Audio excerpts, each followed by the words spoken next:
কোচবিহারে গুলিবিদ্ধ তৃণমূল নেতা, বাড়ির সামনে হাঁটাহাঁটির সময় গুলিবিদ্ধ তৃণমূল নেতা। দিনহাটার কোয়ালিদহ এলাকার ঘটনা। আমাদের সঙ্গে রয়েছেন প্রতিনিধি রাজেশ। রাজেশ, ঠিক কি ঘটনা ঘটেছে? গতকাল রাতে বাড়ির সামনে হাঁটছিলেন তৃণমূল নেতা মিঠুন রাজভর।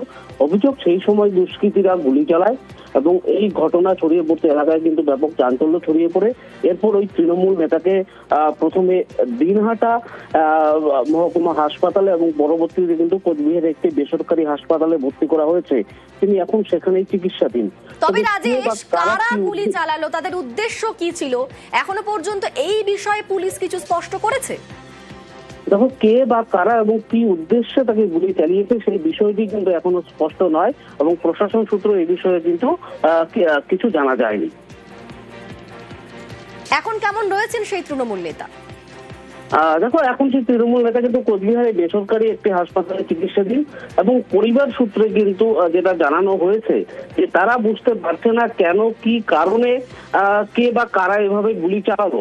তবে তাদের যেটা দাবি যে যেই এই ঘটনা ঘটিয়ে থাকলো আর কি, যারা এই গুলি চালানোর ঘটনার সঙ্গে জড়িত, প্রশাসন যেন তাদের বিরুদ্ধে ব্যবস্থা গ্রহণ করে।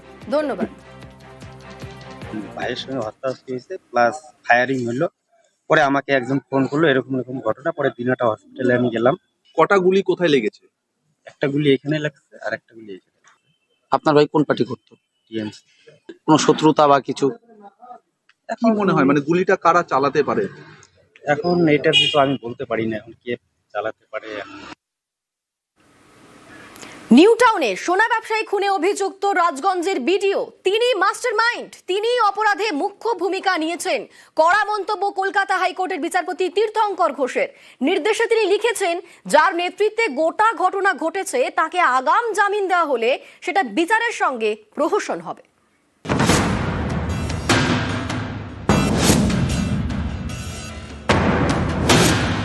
30 অক্টোবর নিউ টাউনে যাত্রাগাছি থেকে সোনা ব্যবসায়ী স্বপন কামিল্লার দেহ উদ্ধার হয়।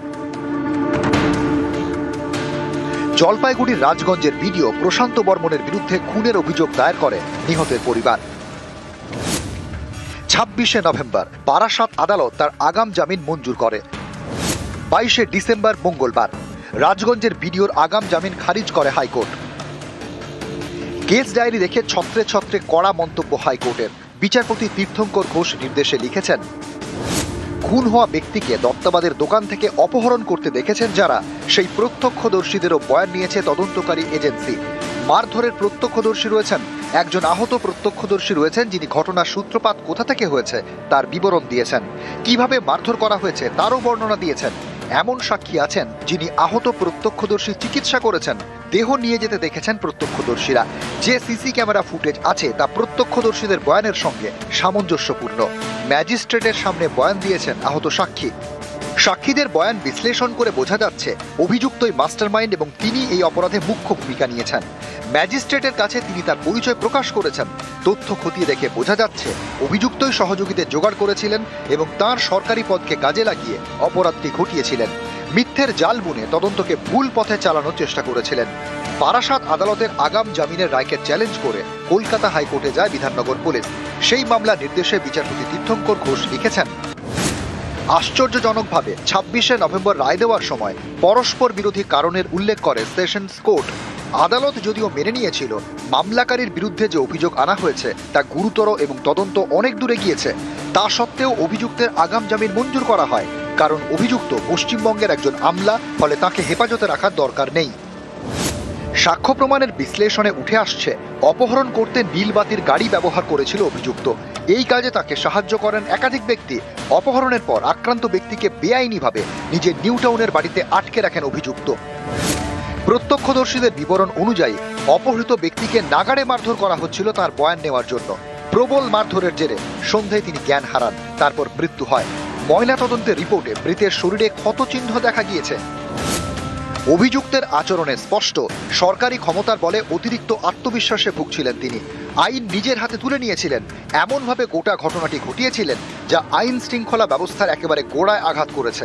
সহযোগীরা হেফাজতে, আর যার নেতৃত্বে গোটা ঘটনাটি ঘটেছে তাকে যদি আগাম জামিন দিয়ে দেওয়া হয় তাহলে সেটা বিচারের নামে প্রহসন হবে, তাও শুধুমাত্র এই কারণে যে তিনি একজন WBCS অফিসার।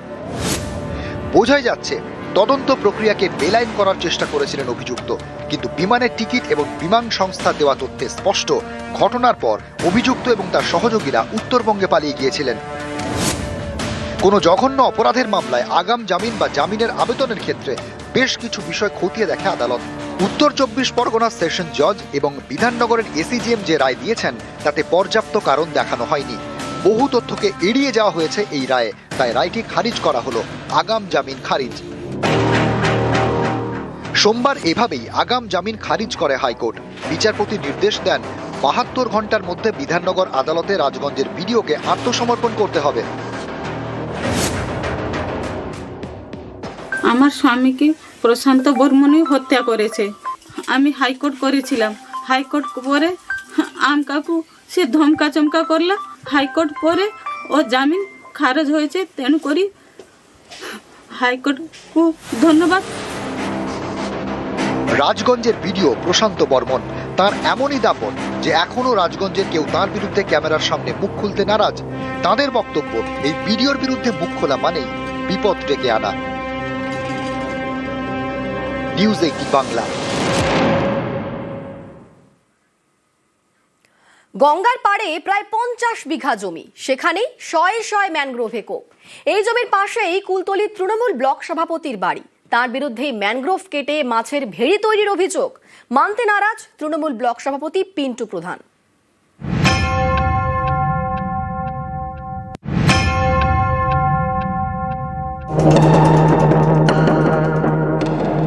সুন্দরবনের ম্যানগ্রোভ প্রাকৃতিক দুর্যোগ বারবার ঢাল হয়ে দাঁড়িয়েছে। কলকাতা সহ দক্ষিণবঙ্গের বিস্তীর্ণ এলাকার রক্ষাকর্তা।